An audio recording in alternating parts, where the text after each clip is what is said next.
all set? All right, good afternoon, everyone. Thanks for being here. In a moment, you're going to hear from Mayor de Blasio, and then Chief of Crime Control Strategies, Lori Pollack. She'll go over the main numbers. First, I'd like to commend again all the honorees at our NYPD Medal Day this morning at Police Headquarters. We had 47 Distinguished Service Medals, all of which were awarded posthumously to NYPD members who died of 9/11 related illnesses in the past couple of years. In addition, we had 15 Medal for Valor winners, 23 Police Combat Cross honorees, and 3 recipients of our Medal of Honor, the department's highest award. Those 3 cops are Lieutenant Manny Kuo, Sergeant Arvid Flores, and Police Officer Elwin Martinez. They were recognized for their courage above and beyond the call of duty in ending the horrific episode that took the life of Sergeant Paul Tuizulo in 2016. I mention all of this now because it bears repeating. The work that the men and women of the NYPD engage in on a daily basis is not easy. It takes determination, skill, and fortitude to professionally handle all the different things today's cops are tasked with. They don't do it for thanks or praise, of course. They do it because that's what cops do. And so I'd like everyone to just think about these brave police officers today, especially all those who gave their lives in service to our great city. Here in Brooklyn North, much of our crime-fighting efforts are directed from this historic building, which, believe it or not, was built in 1895. I want to thank Chief Madry. I think you're in the back. Jeff, thanks for your hospitality. He's the CEO of Patrol Borough Brooklyn North. Today, our cops' hard work here is clearly paying off as we continue to rebound from the crime spikes we saw earlier this year. There's still much more work to be done here and in every borough, but we're focused very precisely on the hotspots and the criminal element that's responsible for much of the violence and disorder we're still experiencing. It's very fluid work that requires our constant attention, and we continually adapt as circumstances dictate.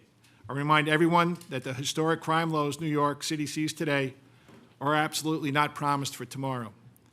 These are not permanent achievements. They are continuing challenges that require the full diligence of every member of the NYPD with the full and willing partnership of everyone who lives and works in New York City. And together, we won't rest until every block and every neighborhood enjoys the same level of safety and well-being as the rest of the city. Mr. Mayor? Thank you very much, Commissioner. Commissioner, it was an honor to join with you at Medal Day, honor those we've lost and honor those heroes who have done so much for our city. And today, we have an opportunity to talk about what the men and women of the NYPD have achieved in the month of May, and it's outstanding. Commissioner, congratulations to you and your team. May was a really, really impressive month in terms of crime fighting. And I want people to recognize that when I talk about the NYPD setting new records all the time, that means human lives saved. That means families that are not torn apart. That means people are living a better quality of life. So we should never get too used to the notion that these records being set is just another set of words or statistics. It's something very powerful, very human. And it's also an incredible validation of the fact the NYPD is getting better all the time. So when you look at the month of May, this was the safest May in modern history in this city. This, in terms of the statistics we've been keeping now for decades, this was the safest May we have ever had. Overall crime down almost 7% compared to May a year ago. And in the area that we care about so deeply, stopping people from losing their life in our city, in the area of homicides down 57% May 2019 compared to May 2018, 57% drop in homicides. The all-time lowest number of homicides for any month of May, and we're on an extraordinary pace now, 5 months in the year. We've never seen anything like this before in terms of the NYPD driving down homicides to such a low level. Shootings also down almost 21% May 2019 compared to May 2018. This is extraordinary. So I'm always going to keep telling you we're the safest big city in America, but we actually get safer all the time because of the amazing efforts of the NYPD. Now, we're here also to talk about a set of challenges we face, but I want to always accent the positive that when we face challenges, it's with greater cooperation than ever before between our communities and the NYPD, and that is to the credit of Commissioner O'Neill and his whole team and the neighborhood policing vision. It's creating a unity of purpose that I don't think we've ever seen on this level before in the history of New York City. And that is made vivid today by the community leaders who are joining us, shoulder to shoulder with the NYPD to fight all crime and particularly to fight hate crimes.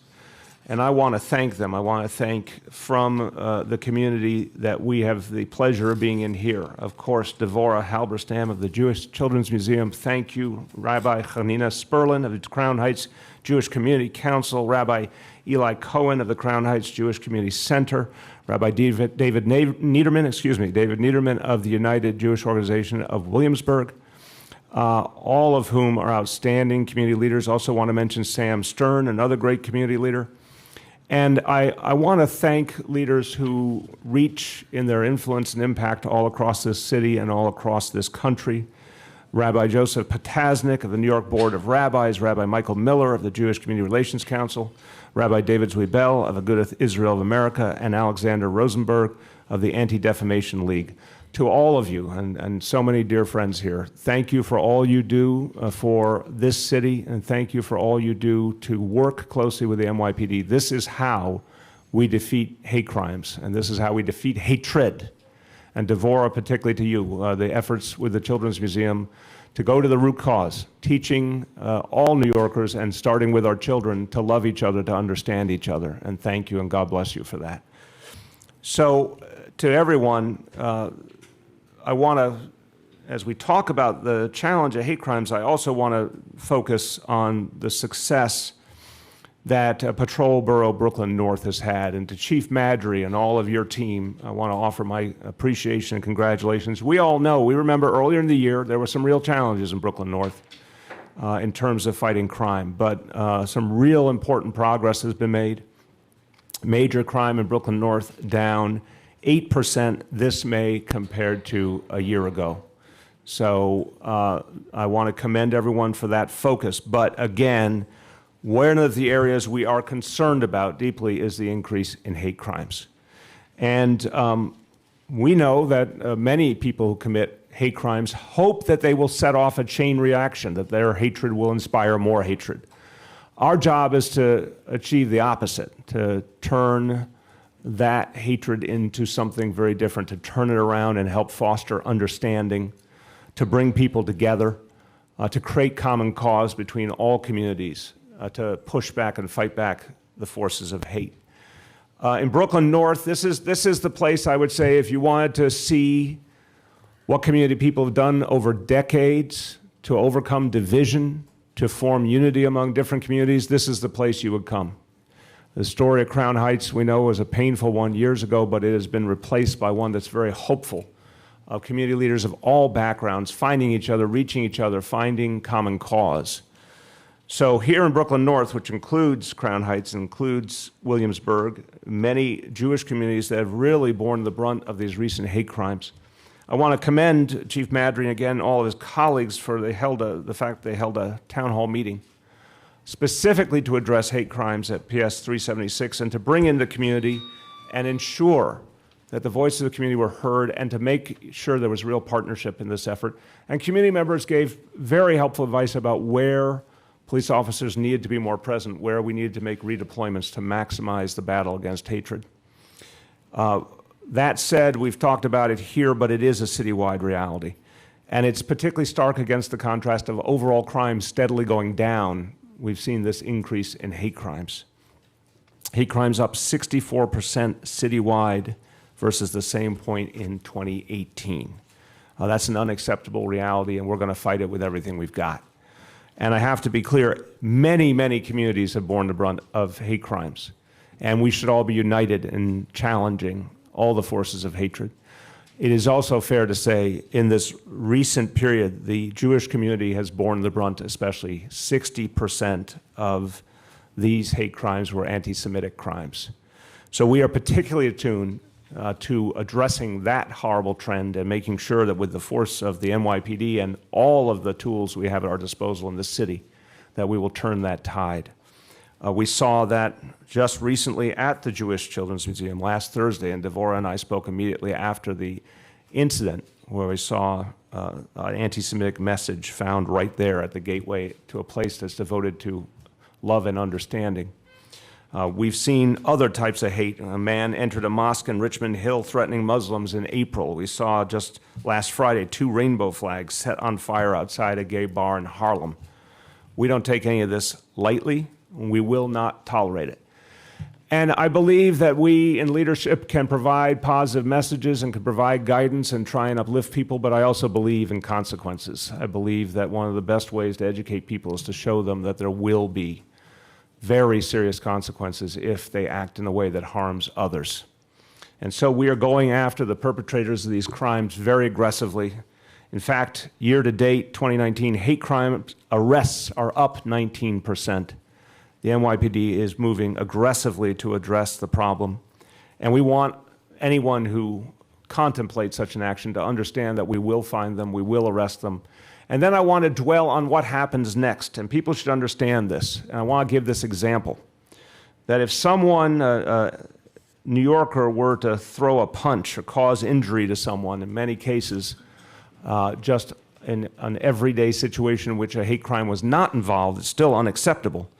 That can mean up to a year in jail. If it is also a hate crime, that can mean up to 4 years in jail.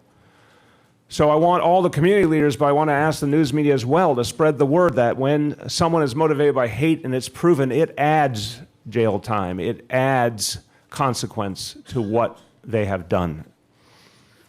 We are going to act also in many other ways to prevent hate crimes, and I want to commend the City Council for their leadership in creating the Office to Prevent Hate Crimes, and that was originally slated to open up in November. I'm announcing that we will open that office this summer.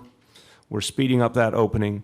We're working with the council to get up and running immediately on efforts to prevent hate crimes, to support the victims, to constantly update the community on what we're seeing so it can be addressed. I also want to urge people to report hate crimes. We know, and this is a phenomenon we've dealt with several major areas of crime, that there was a history of crimes not being reported. And I want to say to anyone, if you're a victim of one of these crimes, we need to know. I don't want anyone to ever feel embarrassed or ashamed. The police need to know so they can stop it from happening to anybody else, whether you're in the Jewish community or LGBT community or immigrant communities, any community. We need you to report anytime you feel you've been the victim of a hate crime. So the bottom line here is very clear. Anyone who is a perpetrator of a hate crime, we will find you, we will arrest you, we will prosecute you, you will suffer the consequences. And for all those people of goodwill who are the vast majority of the city, please keep upholding the values of New York City, a place where everyone is respected, a place where everyone is supported, where we're all in this together. Everyday New Yorkers can be voices of understanding and respect and love, and that is one of the greatest ways to fight hate. With that, just a few words in Spanish. Acabamos de tener el mes de mayo más seguro en la historia moderna de nuestra ciudad. Sin embargo, debemos advertir que también registramos un gran aumento en crímenes de odio. Gracias al Consejo Municipal estamos creando una oficina para ayudar a prevenir, investigar y llevar ante la justicia a todos los que cometan estos crímenes. With that, I want to turn to a leader who's doing so much to fight hate crimes and also helping to lead this effort to historically reduce crime in the city, our Chief of Crime Control Strategies, Lori Pollack. Good afternoon. Thank you, Mr. Mayor, Police Commissioner, and the people of the Borough of Brooklyn for having us. May 2019 is the 8th month in a row that we have seen a reduction in overall crime. This month, overall crime is down almost 7%, hitting below 8,000 index crimes for the first May in the Comstat era. This May is also the first month since August 2017 that each of our 7 major crime categories, including murders and shooting incidents, have seen a reduction. 4 of these categories have seen triple-digit reductions: robbery, felony assault, burglary, and grand larceny, they have all seen triple-digit reductions, and this May includes the single lowest number of shootings recorded during any week in the CompStat era. Murder is down 57%, and in a city of 8.5 million people, we recorded 15 murders this May. That is 20 fewer murders than last year in May. Shootings, we set a new record low of 61. Shooting incidents this May with 16 fewer shootings than last year. In Patrol Borough, Brooklyn North, where we are now, down 38% for May in shootings, or 15 versus 24. 15 shootings is the lowest number for any May in Brooklyn North in the CompStat era, and those shootings in Brooklyn were concentrated in the 7-5, 7-7, and 7-9 precincts. Rape for the third month in a row is down 157 versus 181. We have seen a decrease in same-year reporting, and out-of-year reporting remains consistent with the last year. And I still think that it's too soon to tell what the decreases mean. We believe the crime of rape is still underreported, and we urge victims of sexual assault to please come forward no matter when the assault occurred. Robbery is down over 10% from May 2018, and this May is the 8th straight month that robbery has shown a reduction. Burglary is down 8 straight months and finished May below 900 burglaries for an all-time low in May, and felony assaults are down 6%. Grand larcenies are down 3.5%, and grand larceny auto is also down 7.5% for a new record low in May. So these are the lowest crime numbers in history, but there are still crime victims, and we will continue to strive to make every New Yorker safe. So I thank you for listening. Thanks, Laurie. Any questions about the crime statistics? Yep, right here. When it comes to the hate crimes, what specifically are you seeing the most? Is it graffiti? Is it assaults? Dermot, you want to give a breakdown? Sure. When you look at the overall numbers, as the mayor said, it's up 64%. It's a raw number of 184 versus 112 for an increase of 72. By and large, what we see across the city is, as you described, either criminal mischief, property damage, or graffiti. That makes up the vast majority. And we treat them as seriously as we would an assault, quite frankly, because of the message of hate that it sends to all the residents of the city. So we will be clear, we'll continue to aggressively investigate these crimes until, whether it's sexual orientation, ethnicity, your religion, no one should be at fear worshiping, walking around New York City, and that's our message.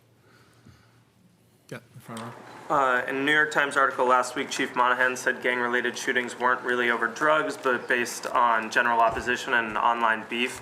I was wondering how the NYPD is working to head off that violence before it, comes off of social media and goes into the streets. Again, it's understanding the beef, understanding where these beefs are going to take place. And as I said in that article, it's about one set of kids not liking another set, and being able to deploy out there and working with Dermot Shea and the investigators, identifying who are the individuals who are willing to take out a gun, carry it on the street and use it, and build cases against them so that we can get them put away. Dave. Commissioner, can I just get your general reaction when you see the overall crime numbers continuing to go down? Because I think people are out there have heard it for so long that maybe it's not a surprise to them. They just kind of expect this. But how long are we going to continue to see in a city this big crime going down? And your reaction? And then also I wanted to ask you, why do you think that anti-Semitic attacks in New York City, is there a reason why? So wait a minute, Commissioner, Dave would like you to forecast the future and bring out your crystal ball and tell him exactly what's going to happen with crime going forward. That's what I get paid to do, isn't it?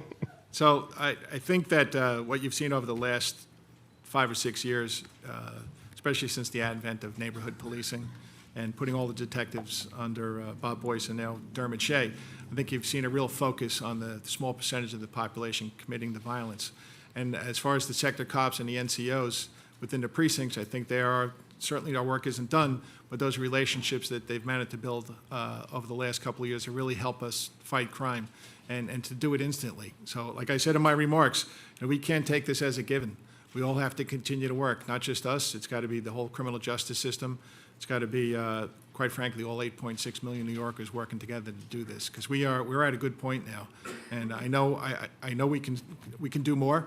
I've been conducting meetings I think I'm doing my 9th meeting in the 4-1 on Thursday night in 9 precincts where the violent crime rate is double the citywide average. So there is a lot more to do, and every neighborhood should be as safe as the next one. So. Yeah, and Dave, just to throw in, look, it's been 6 years in a row. It's absolutely extraordinary. So I think there's more we can do. I'm very hopeful that when you see a team like the NYPD continuing to set records, they're going to go a lot farther. And I don't think New Yorkers should ever get numb to the fact that this takes extraordinary effort between precision policing, neighborhood policing, all these strategies, the 2,000 more officers that we put on patrol in the last few years, it's all adding up.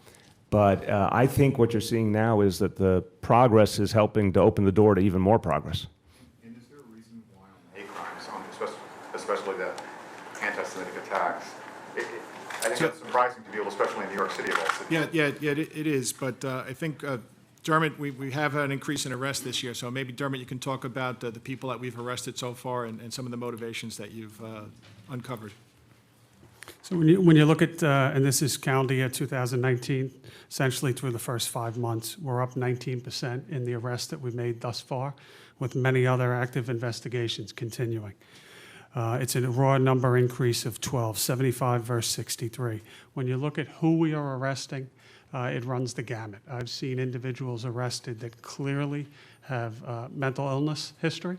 I've seen young children as young as pre-16 years of age arrested. I've seen individuals that have never crossed our paths before, meaning this is their first arrest, and then I've seen career criminals. So it truly runs the gamut in terms of what we've seen, the apprehended individuals thus far this year, trying to pinpoint one focal point in terms of the why has proven difficult. And despite the motivation, this is something that we will not tolerate in New York City, and we do have the premier hate crimes unit in the United States. Front row. So among these people that you're arresting for hate crimes, do you see any particular ideologies as a motivation among these people?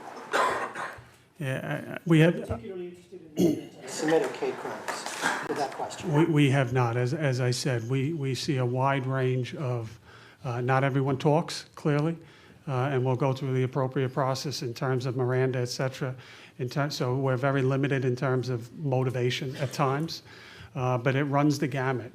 We do, get statements from some of the individuals in terms of clear motivations coming out of that in an aggregate. I would be lying if I said I had that information. Yeah. Courtney.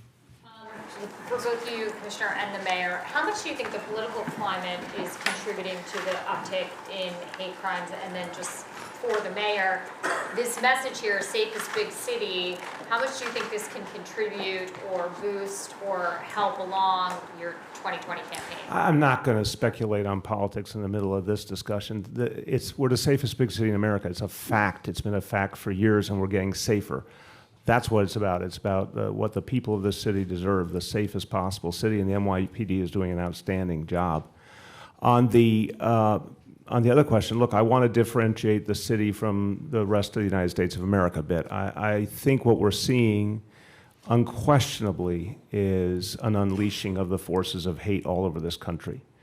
And I want to remind people that particularly these white supremacist forces, they affront the Jewish community, they affront the Muslim community, they affront the gay community, it's the immigrant community. I mean, that's one of the things that's happening here. We didn't see those kinds of organizations out in the open as much as we're seeing now. By the way, they've often been a tremendous threat to law enforcement. If you look around the country for years and years, a lot of these right-wing militias have been willing to use force against law enforcement officers in many parts of this country, and that's thoroughly unacceptable. So that is happening nationally. I don't have a question in my mind. I think here, as you heard from the chief, it's a different reality in some ways, but that national backdrop sure doesn't help. I think it's put everyone on edge, and it's created a lot of division. in the back row. Yeah, in terms of the uptick in hate crimes or anti-Semitic hate crimes, is this a Crown Heights area problem, or is this a Williamsburg problem? How does that break down? Dermot, you got the geography for that? Yeah, you're right on in many ways. We definitely see some precincts spiking and taking a disproportionate share of those crimes. 7-1 precinct, 9-4 precinct in Brooklyn. We also see it on the Upper East Side in the 19th precinct. So there are hot spots, if you will, where we see a disproportionate share, but that's not to say that it's confined solely to that. We see small instances spread throughout the city. Yep. Yep. In either one neighborhood, it's everywhere. It constantly is. The answer is yes, there is upticks, and it constantly fluctuates. Over time, you tend to see it in certain neighborhoods more often, but in any given year, you will see ebbs and flows. We do outreach in areas. We also do investigations, not waiting for the next uptick in a particular area, and we treat all instances of hate crime, whether it's anti-Semitic or against any other protected individual, very, very seriously. Yep. On the hate crime statistics, are you seeing a lot of repeat offenders? Like, is this like one person who's responsible for multiple incidents? Do you have any kind of data on Yeah, I've said publicly before, we certainly have incidents where one individual has been arrested multiple times. I've spoken publicly about one particular individual on the Upper West Side that clearly has mental illness issues. He has been arrested multiple times. He in fact, will not be prosecuted because he is deemed to be not responsible for his actions. So we do have individuals like that, but we also, what makes it extremely difficult is that when you look at the broad spectrum of who we've arrested and you start looking at large amounts of data, it is spread out, where it's not something that we see particularly with other traditional crimes, robberies, burglaries, even the gun violence that you mentioned earlier, where certain people show up over and over and over again. Makes it very easy to target them, to build patterns, and to build strong cases. This is a little different in that we see people that we have never been on our radar before in law enforcement, and suddenly they're committing an act. And this motivation really it doesn't diminish the crime. It doesn't diminish the fear. That's for sure. So that's why we need everybody in New York City to pay attention. And if you have video, if you're a witness, come forward and help us make sure that there are severe consequences for these types of crimes. Yes, sir. I just want to ask strategically, when it's not an actual physical attack, but maybe just a kid running a swastika, might it be wiser for maybe media or even the official not to make such a big deal about it? Because it's really what the kids want is to be seen all over the place. Maybe it would go down if it wasn't reported as much. Is that possible? Yeah, people have to understand the consequences. You know, even if you're a kid, there's different consequences that you do face depending on your age. But I don't think it's certainly not something that we can overlook. Yep. Mr. Mayor, there was another crackdown on illegal e-bikes today in the 19th precinct. I've asked you about this before, and you rightly point out that bikes are in fact illegal, and the NYPD is merely enforcing the law. So I'd like to ask you to kind of a different way. You're obviously known as a progressive, empathic, and empathetic leader. So I'm wondering if you could imagine for a minute what your life would be like if you were a struggling immigrant delivery worker, struggling in a very difficult city, a strange city, to make a living under high-pressure circumstances like they are. I will answer it, but I want to make sure we finish any other questions after that on the crime stats and before going to specific police matters. Look, I think that for so many immigrants in this city, they're struggling to make ends meet. It's tough. They're here trying to take care of their families. And, any one of us who remembers our immigrant roots can relate to that. You know, my grandparents came here, did not speak English, had to, come to an entirely different society and try and make it. So I feel for anyone, and I respect everyone who is trying to do that for their family. At the same time, I believe that the first thing we have to consider in public policy is safety. And right now we have a really challenging situation where e-bikes are illegal, as you noted, by state law, and we have a real safety problem. My hope is that the legislature will act while there's still time to come up with a regulatory approach that makes sense, or to defer to localities and let localities figure out that kind of regulatory approach. But right now, we have a situation that's not legally clear enough, and we have a safety problem that must be addressed at the same time. As a follow-up on the progressive policies, I mean, you could, as the mayor, come up with some sort of program to convert these e-bikes into legal pedal assist bikes. Your city has obviously legalized those forms. Why not do something progressive like that? Look, I think the first goal is to get the legislature to act so that we can have a legal framework. I think if that doesn't happen, we're going to look at all other options. But I want to put the horse before the cart here, Gersh. I think, and I know your constituency, your readers would be most interested in this, that we have a chance over the next 2-3 weeks to actually get this matter addressed in Albany. That's the best solution. But if that doesn't happen, we're going to look at a host of options. Any more crime statistic questions? Yep. I'm just curious, have you guys ever considered rape and sexual assault a type of hate crime against certain percentages of the population? I mean, as a woman, why wouldn't sexual assault also be considered a hate crime? Because, there is hatred behind those types of crimes. I don't know if you've had those conversations with the state legislators, but that might be something that we could look at. There was a story last week, I'll bring it up before somebody asked the questions, about how we categorize rape in New York City. So Dermot, I don't know if you want to talk about that, where we are? Oh, Jack, I'm sorry. Good afternoon. Chief Jack Donahue, Chief of Strategic Initiatives. First of all, I'd like to echo what Chief Pollack had said earlier about encouraging all survivors of sexual assaults to make complaints. We encourage that. We urge that to happen. With respect to classifications of crimes, the questions that came up were differences in the types of crime or label to the state penal law versus the FBI's uniform crime reports. And the department takes reports of all sexual assaults and investigates them, all underneath the able supervision of Deputy Chief Judy Harrison of the Special Victims Division. Our reports are published on our website for the crimes of sexual crimes that occur in New York City underneath the state penal law. And we also have reported to the UCR, the FBI UCR program, since the definition of rape had changed in 2013 consistently every year since that point in time. Yep, second. Hold on, somebody get you in the first row here. Yeah, as far as the motivations go, first part, how long have these motivations been tracked by ethnicity? And secondly, is it possible that there is an uptick in reporting of hate crimes that maybe was reflected by, media accounts and media, being in the media more recently? I think these categories have been since, at least since the Hate Crimes Task Force came to pass, which was in, I think, Dermot, in the 1990s, correct me if I'm wrong? Yeah, I don't have the exact date. It's certainly a number of years that I've seen these reports in terms of internal NYPD tracking.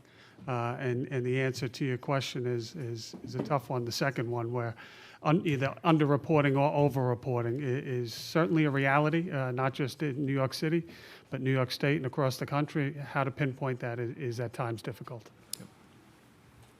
In the back. I want to ask the mayor something. You can ask him, I'll tell him. I'm curious. This one's for you. I'm ready. Last month, and I think today, you brought up the context of white nationalism, white supremacy nationwide. I'm wondering if you could talk a little bit more about what you see as the nexus between that and the uptick in hate crimes here, when Shea has talked about how there's no clear pattern about who is committing these crimes. I said earlier that I think there's a difference between what we're seeing here in New York City and what we're seeing around the nation. But I also want to be very clear. I mean, it's, over the last 3 years, something very dangerous is happening in this country with the rise of white supremacist voices and white supremacist organizations. And what I'm trying to help get across is that that threatens so many different people in this country, and certainly in this city.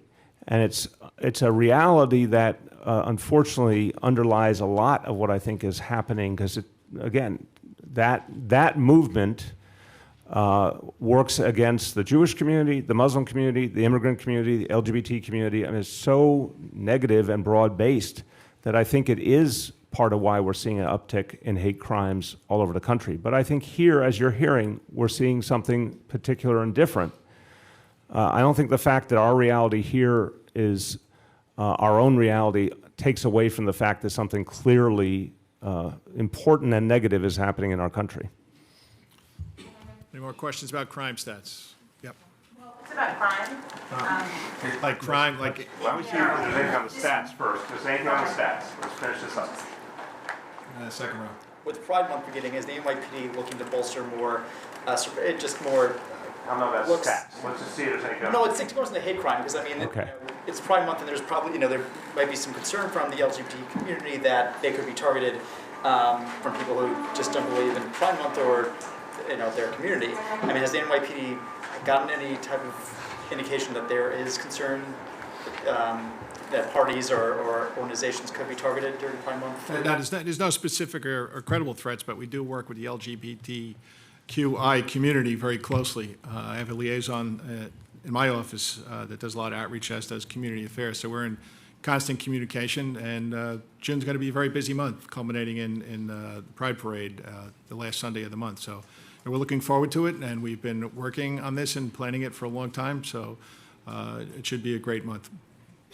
Yeah. One last about Brooklyn North specifically. I know you said that May to May, we see shootings and murders down in Brooklyn North. Is that also true year to date? Could you be a little clear on that, please? No, year-to-date, we are still up. I can give you the exact numbers if you want to stand by or at the end.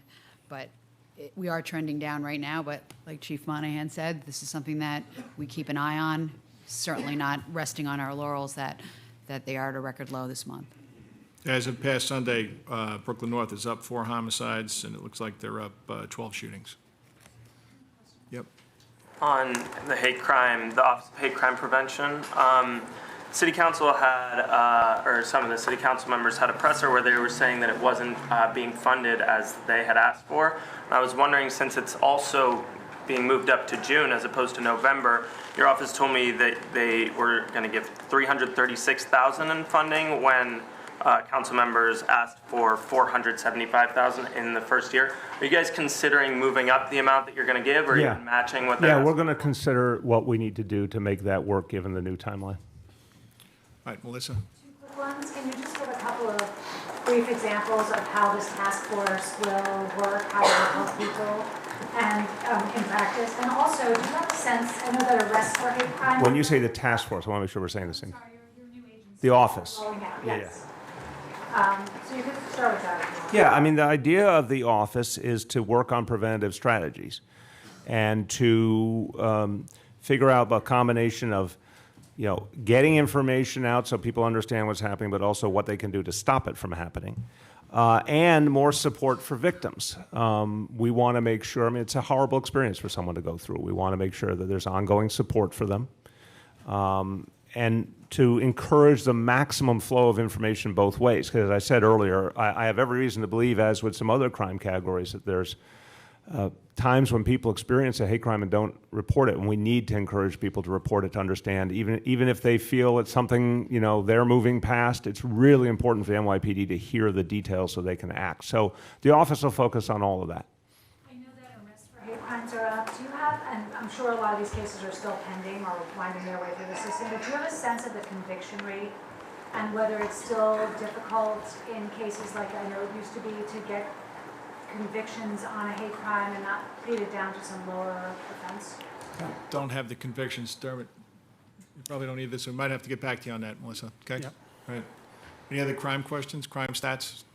Yes. So I don't know if Deputy Commissioner Miller can speak to this, but is there any evidence in New York City that we have the sort of groups that are operating around the country are operating in this city, the far-right hate crime groups? Do we have any evidence of that? Thank you for volunteering, Commissioner Miller. I'm sure I'd be happy to talk about it. And that should take us to Looking the for close. something to say. Thank you.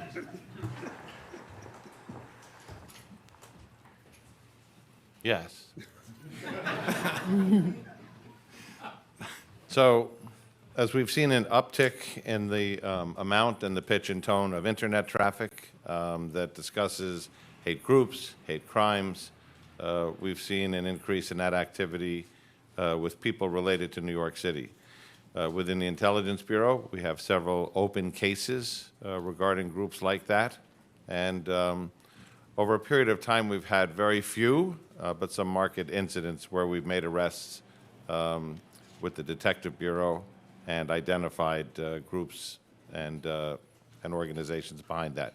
But would it be the case that these are not the people who are committing the crimes that you're talking about today? Is that true? These groups are not behind the drawing of swastikas and property damage things. These are more geared towards crimes against persons.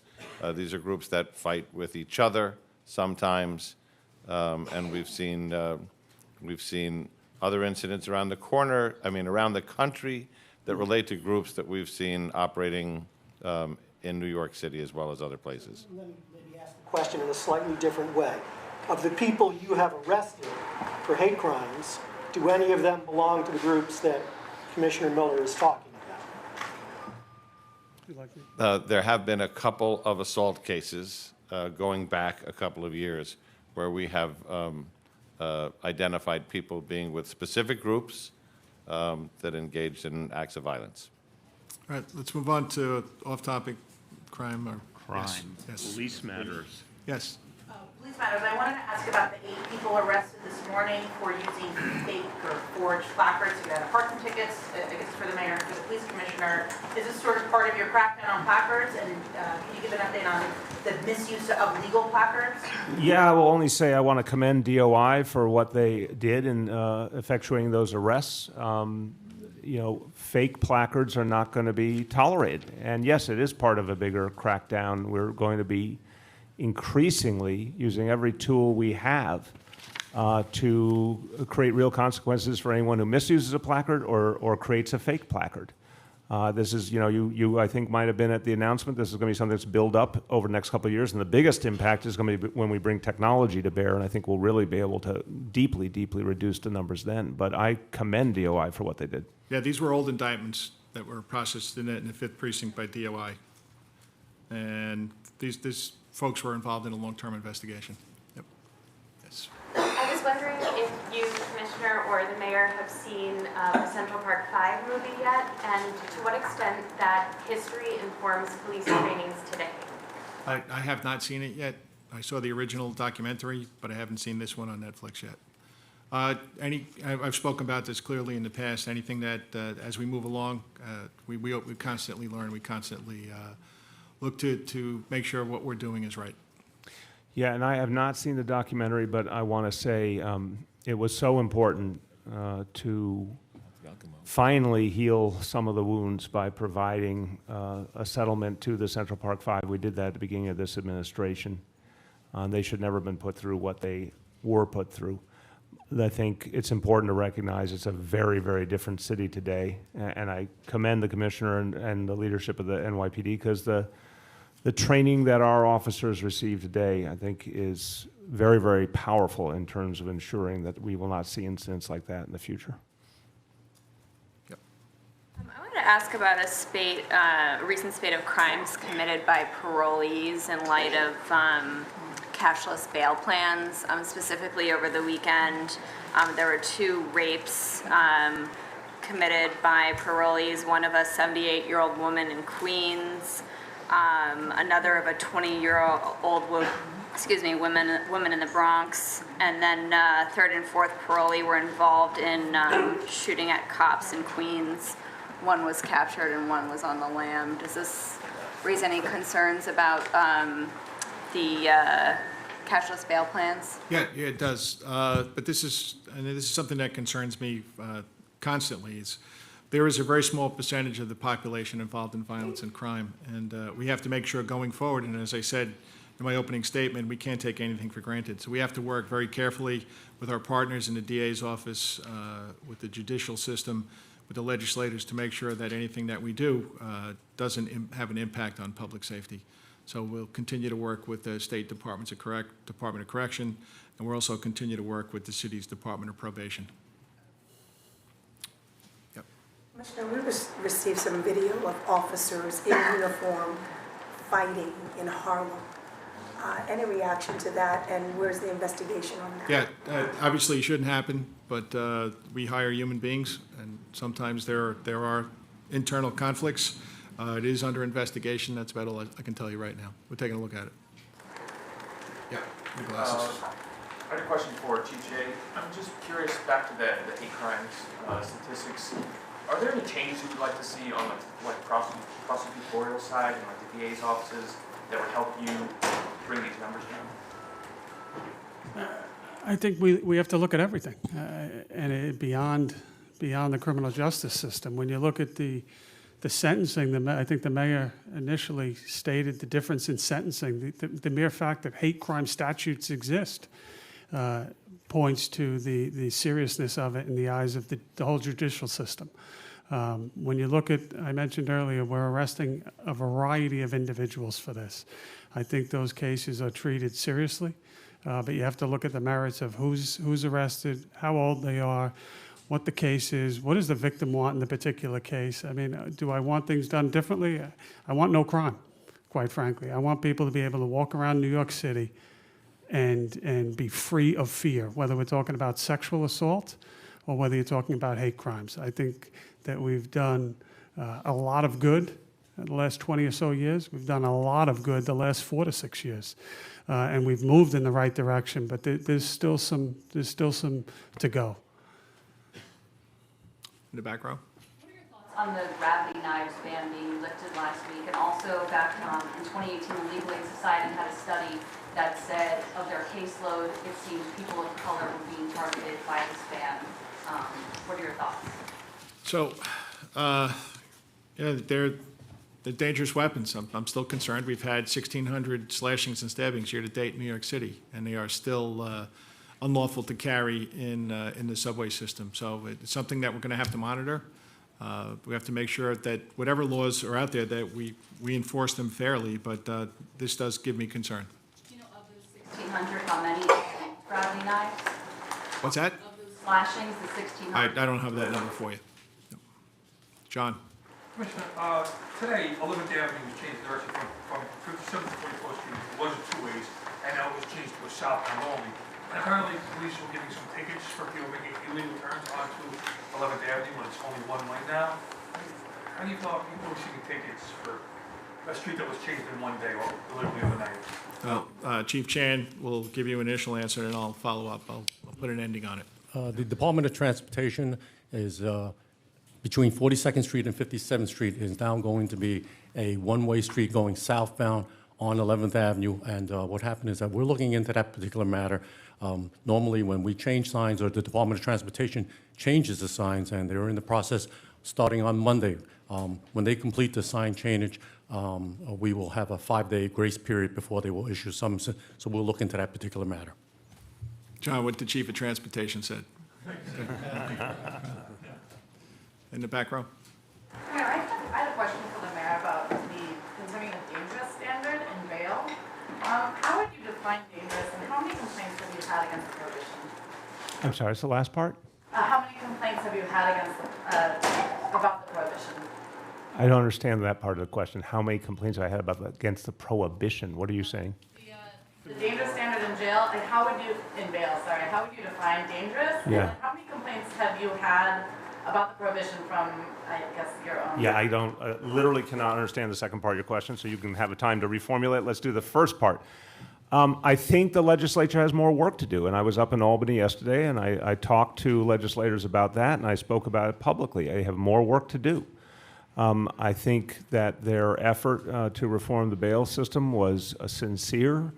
and some real good can come of that, but there is a necessary additional piece to make sure it's balanced in favor of public safety, and that is to add some clarity that gives judges the ability to weigh that additional factor and to be able to act if someone really does pose a very specific threat. Now, I think that has to be a very carefully worded addition to the law, and it has to be narrow. But you know, the original hope I had, and I talked about in February when I testified in Albany, was to see bail reform and the additional measures taken to address danger, and that would be a very important combination. We still need that second piece.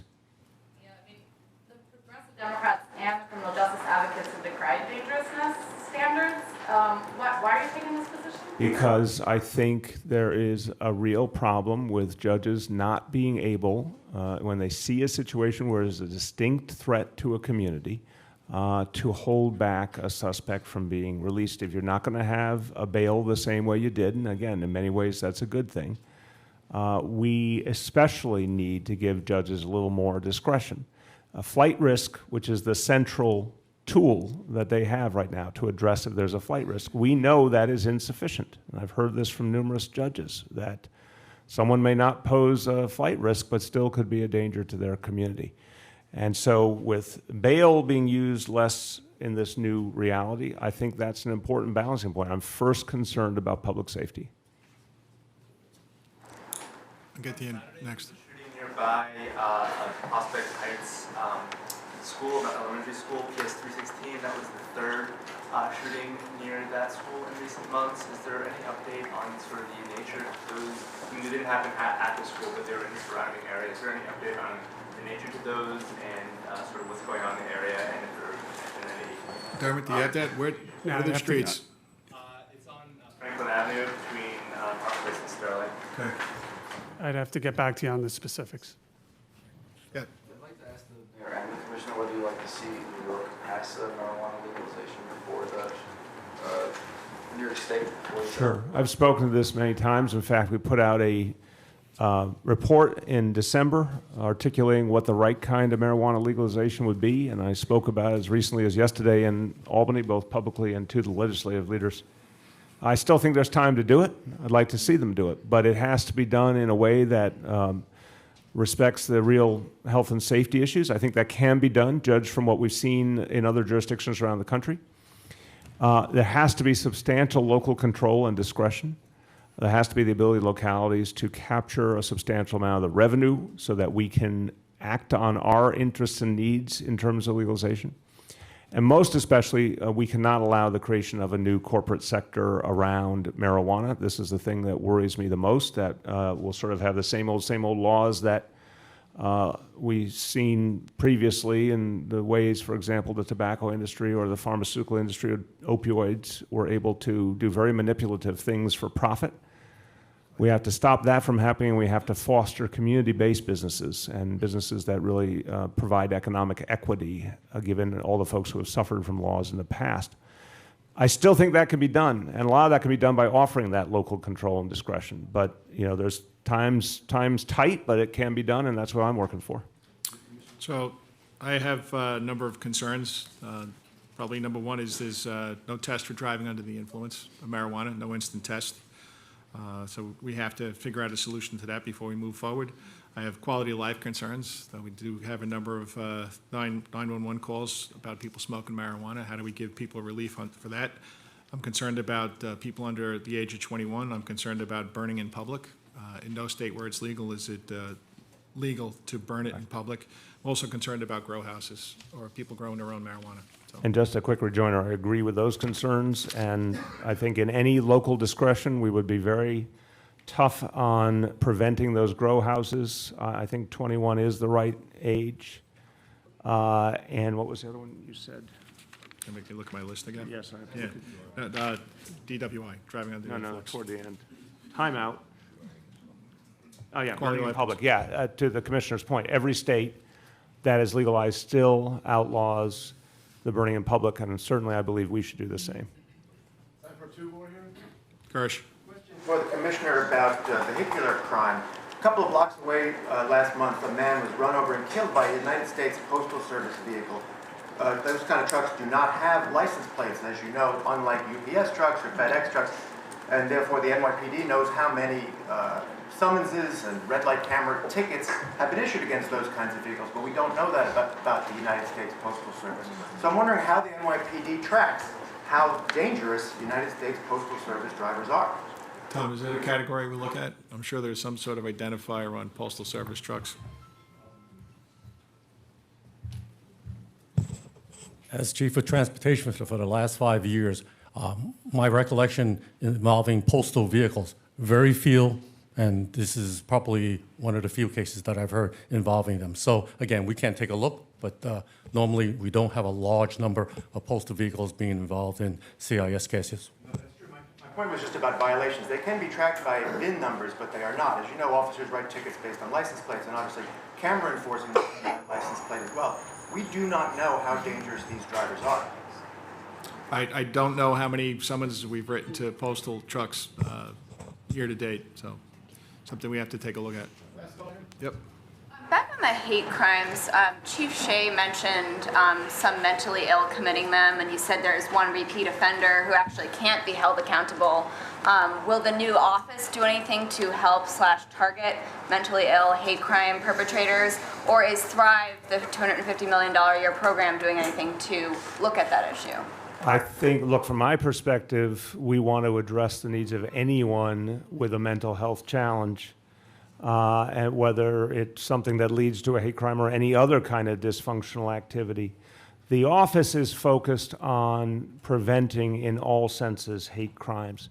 And I think, for example, if someone were to come forward and say there was someone in their life, there was someone in their family who was expressing, hate-filled views and a desire to act on them, whether it was because of a mental illness or anything else, that's the kind of information the office could receive and ensure that there's follow-up through Thrive, through NYPD, et cetera. So it's a brand new thing. We're going to figure out how to make it work. But I want to emphasize the goal is to create much more of a flow of information. And look, it's a variation on when you see something, say something. And this has been a very effective reality in this city. New Yorkers respond. I've been always moved and impressed by when the NYPD asks New Yorkers for assistance in solving a crime. The response is outstanding.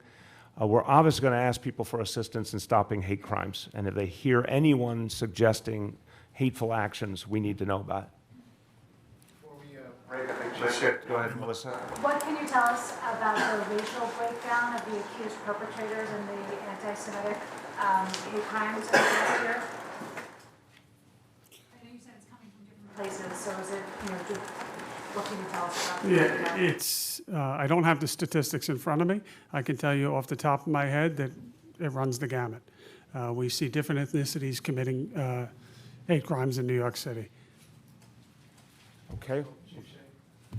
So there's a couple slides here, if I could, just again asking for the public's health. I think the question came in before about several parolees committing crimes. This was put out to the media, but we are again asking for the public's health. This individual is wanted regarding a rape that occurred this weekend, a horrific incident on a young woman in the Bronx. We are asking anyone, there should be no place in New York City where this person can put their head down or hide without somebody calling. So please call Crime Stoppers. Every bit of information is important and imperative. Thank you. Thanks, everyone. We'll do a quick reset and start again. Start all over again.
Okay, anyone who's not sticking around, time to move on. Hold on one, folks. Let's get this room cleared for anyone who's not sticking around.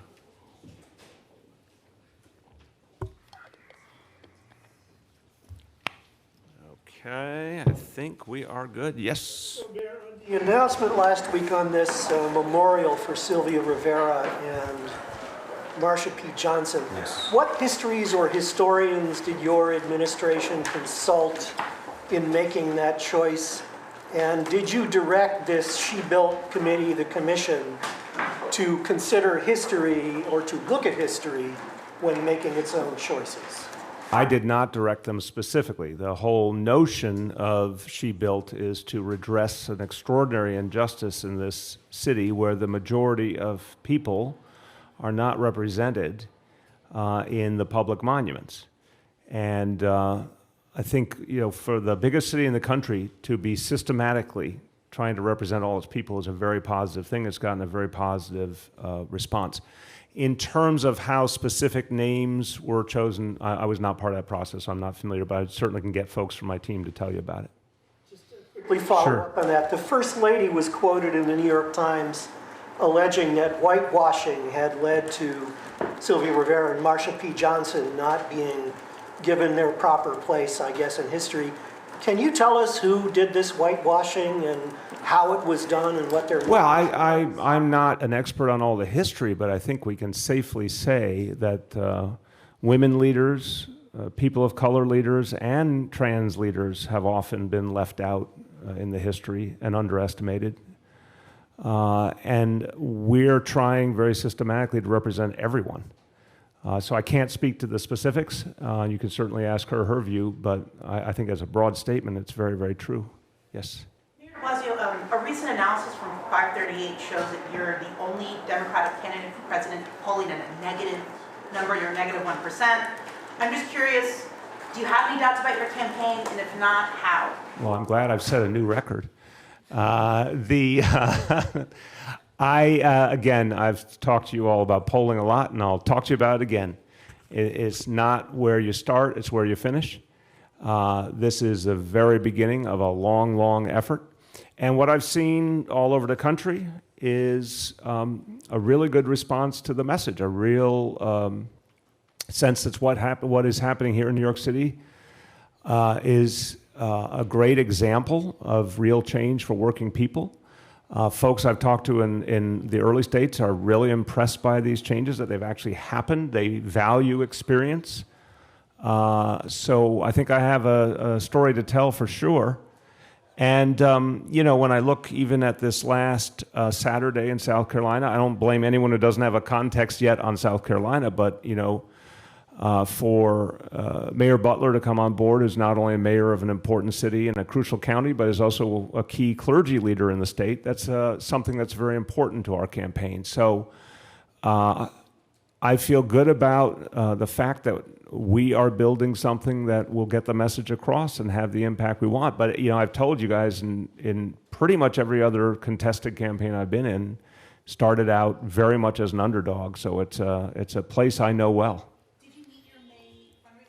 We're going to talk about fundraising when the filing is announced. Yes.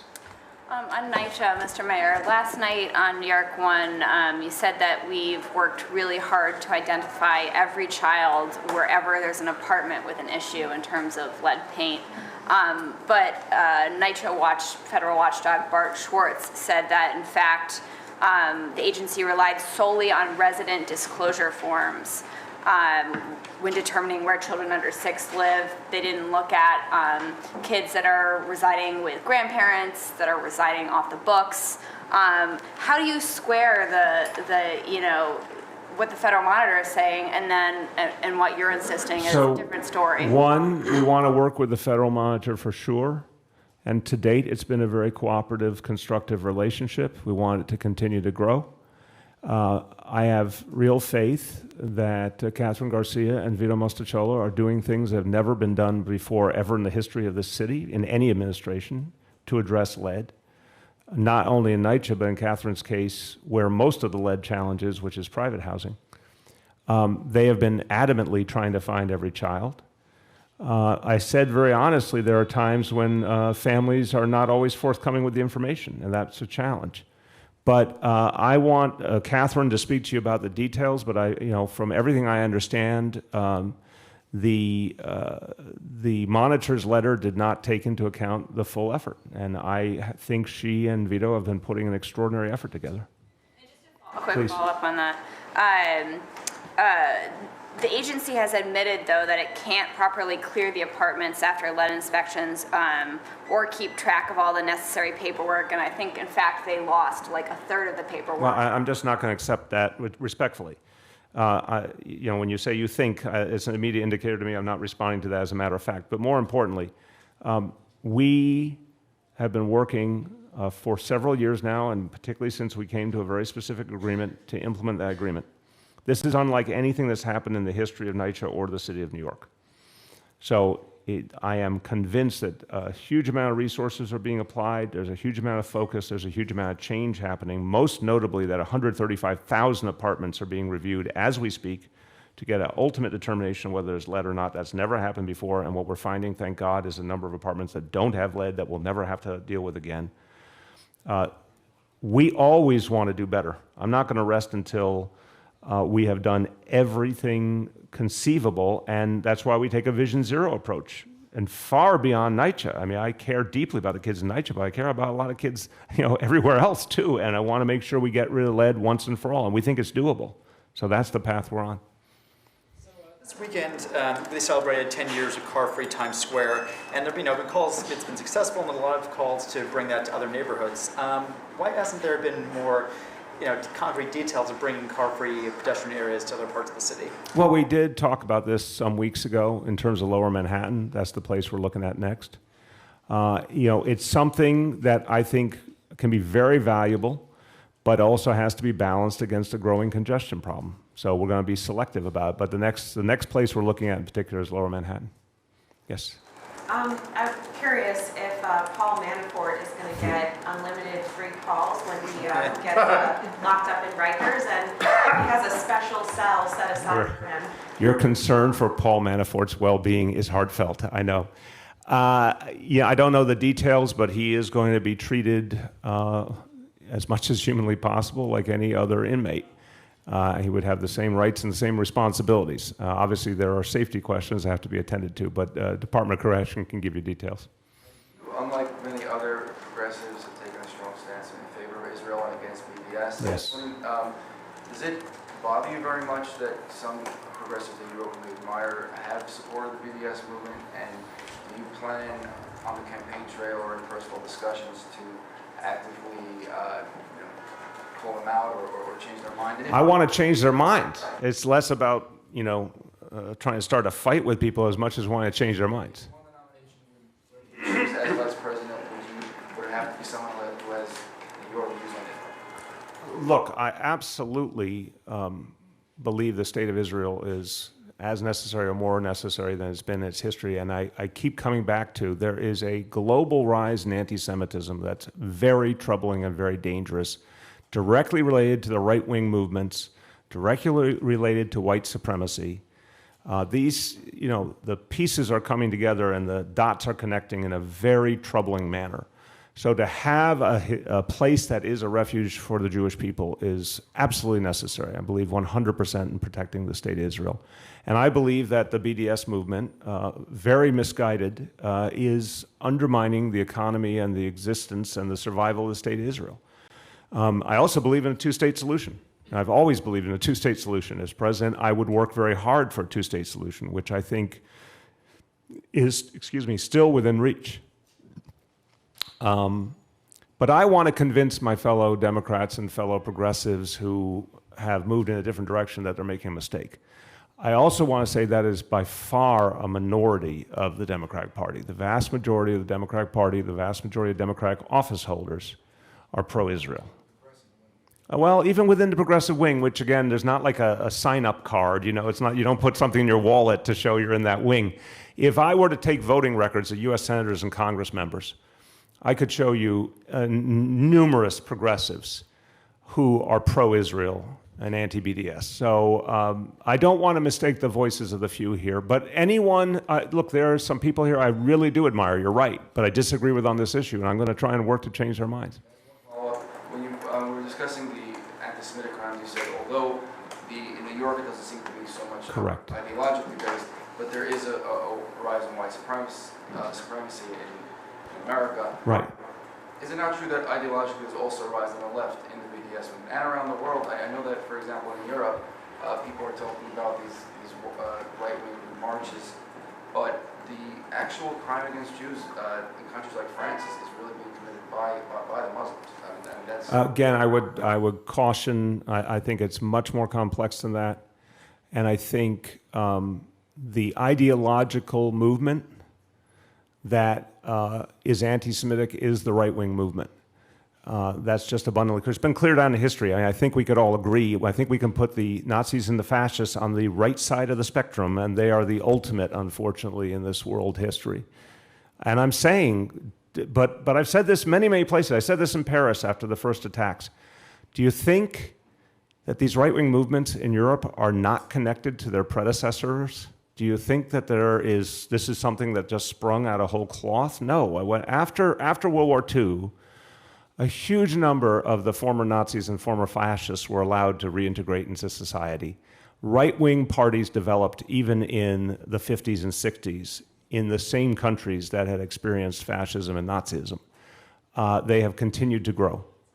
So I want to be very, very clear. The violent threat, the threat that is ideological, is very much from the right. And that's something I want progressives to focus on in particular. It's part of how I make the case that you need to be on the side of Israel, because you have to understand where all this is leading us.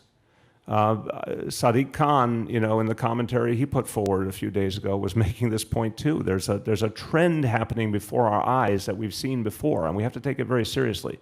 And it's a very dangerous one for the Jewish people. Please. You're going to Iowa this weekend? Yes.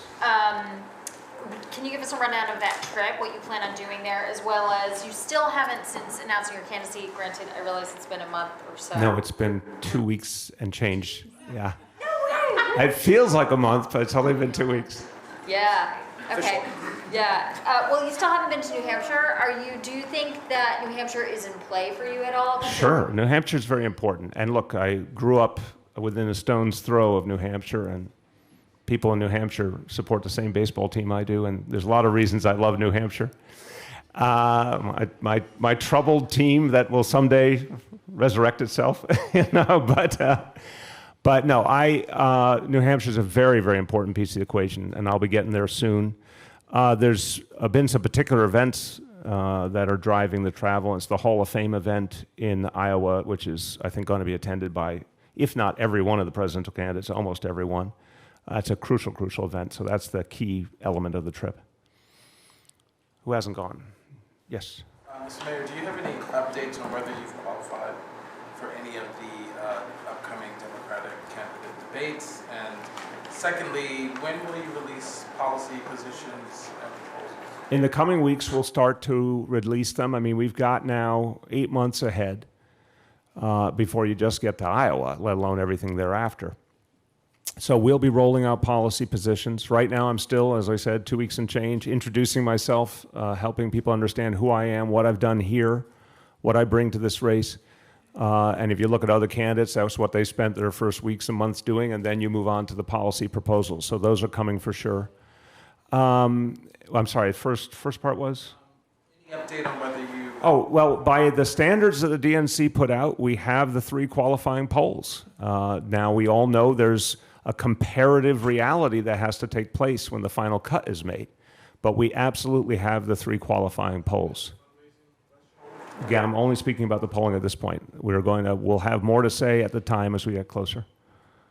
Who has not gone? Go ahead. Yeah, go ahead.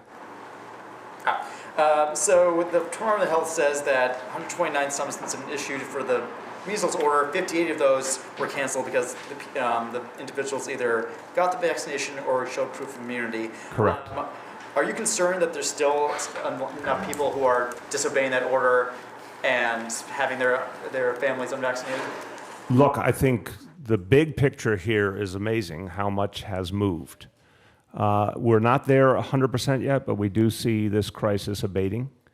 The number of immunizations is huge. I mean, the comparison of this year to last, the number of children immunized is unbelievable in terms of the progress that's been made. We'll get you the latest figure, but it's been a tremendous positive result since the commissioner's order was issued.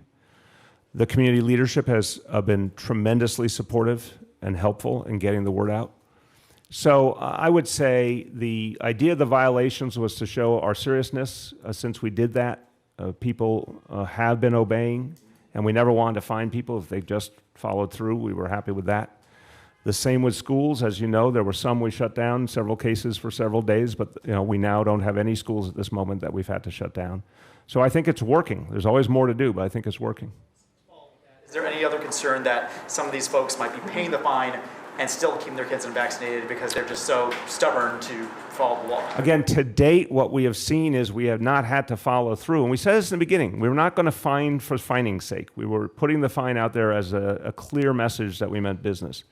But to date, I don't know of a situation like you described. We have not had to follow through on the fines because people have been obeying.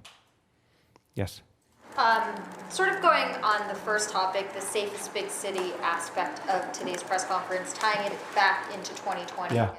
How much do you personally deserve credit for the crime statistics? It's something you talk about on the campaign trail. So do you think you personally deserve credit for the fact that crime has continued to go down? I think the men and women of the NYPD deserve the first credit. And the people in New York City who have been working so closely with them through neighborhood policing deserve tremendous credit as well. What I will say is I'm very proud of the police commissioners I've chosen and the other key leadership that we've brought into positions at the NYPD. I'm very proud of having worked with the council to get 2,000 more officers on patrol. I'm very proud of the fact that we ended the broken policy of stop and frisk, that we focused on training all of our officers, never been done before, in de-escalation and implicit bias. These are all policies that I fought for and believed in. So I would say from a perspective of strategy and policy, I've made a very big imprint here. But the credit, first credit goes to the people who have done such extraordinary work in the NYPD. Some credit? Sure, I deserve some credit. There you go. I'll take some credit. It actually wasn't you who pushed for the increase in the NYPD headcount. It was several years. I just said the city, working with the city council. No, but you said those are all policies that I personally pushed for. It wouldn't have happened if I hadn't agreed to it. Mayor, I don't know if you saw that. Last week on WNYC, you called the lawsuit against Chancellor Carranza, claiming that he has an anti-white bias, false, outrageous, and ridiculous. Correct. Today, there's a story in the New York Post, which I know is your favorite newspaper, about the DOE pulling a job posting that specifically sought, quote, teachers of color, which legal experts said would be a violation of employment discrimination laws. The DOE is now investigating the incident.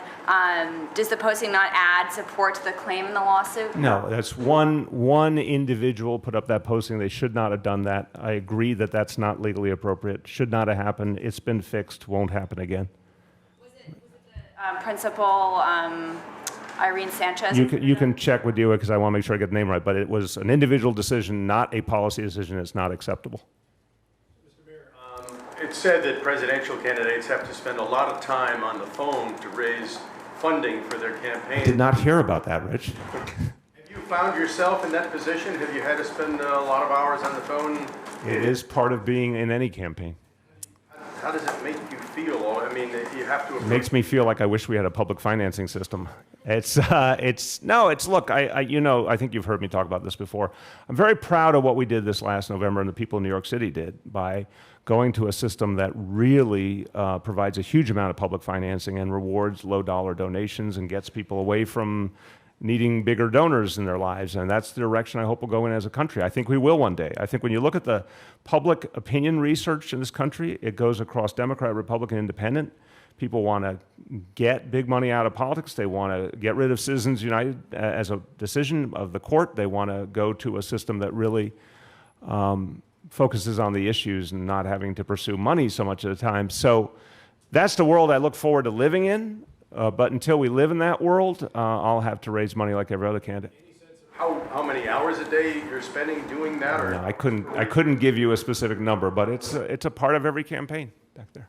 I want to ask you about the Board of Elections. You threatened legal action if they Yes. don't get up to the 100 sites you want. They announced they did 19 more. They're now at 57. Are there any updates to? We're trying to find an appropriate legal path that we can take. I still think it's unacceptable. In light of the money that we're offering them, in light of a mandate in the state law to try and reach people, our lawyers are working very hard because we just think it's inappropriate. And I just don't understand why. This one makes literally zero sense. We're offering the money. We showed them where the sites were.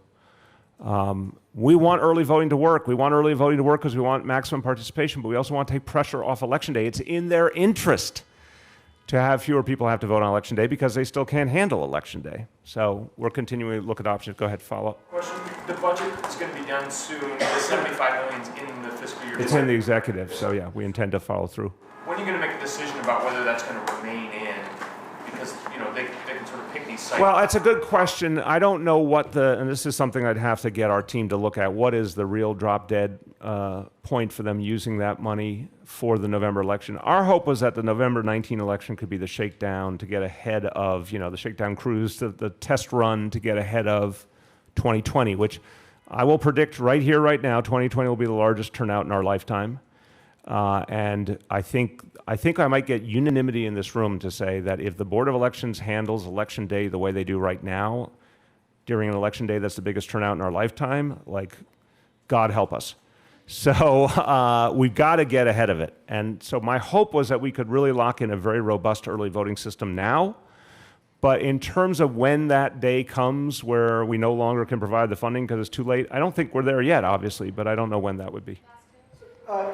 Mayor, looking at your presidential aspirations, your predecessors worked much harder than you have at boosting their national profile, and frankly, even boosting their profile here in New York City in terms of weekly press conferences held, that kind of stuff.